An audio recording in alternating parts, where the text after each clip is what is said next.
来，抬头看我，我们来看一道有一丢丢难度的因式分解的问题，让我们分解 a 的3次方减 4a 加3。有同学发现，这里如果是平方就好了，十字相乘直接能分解。但是抱歉，这是 a 的3次方，公因式也没有，所以直接分解肯定不行。于是我们可以考虑利用拆项添项法。拆项拆谁呢？你可以拆一次项，也可以拆常数项。来。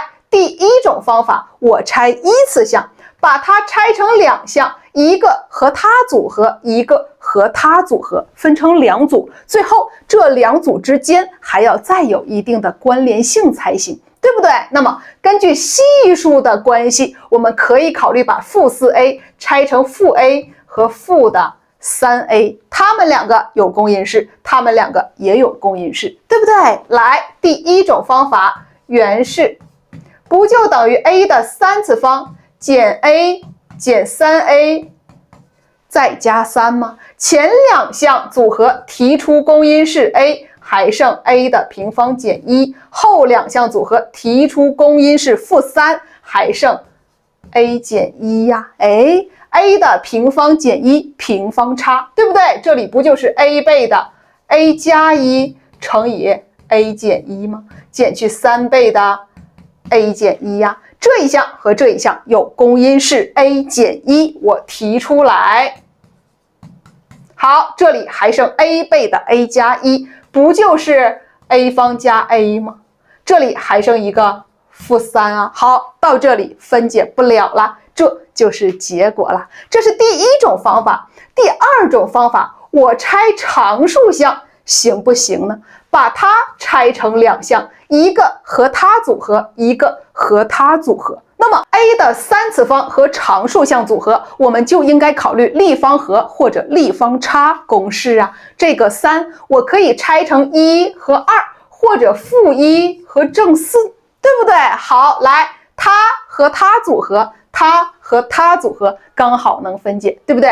所以我可以拆成负1和正4。第二种方法，原式不就等于 a 的3次方减1减去 4a 加4吗？和原式是相等的，对不对？它们两个组合立方差公式就是 a 减1乘以 a 方加 a 加1，它们两个组合提出一个负4，还剩 a 减1呀。来，有公因式 a 减1，我提出来，还剩 a 方加 a 加1减4，不就是减3吗？这就是最后的结果啦，一样的，对不对？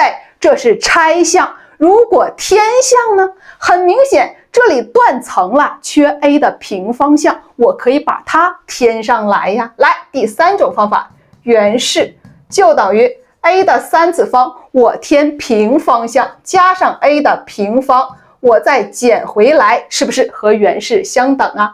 减 4a 加3，来看 a 的3次方必然要和平方项组合，对不对？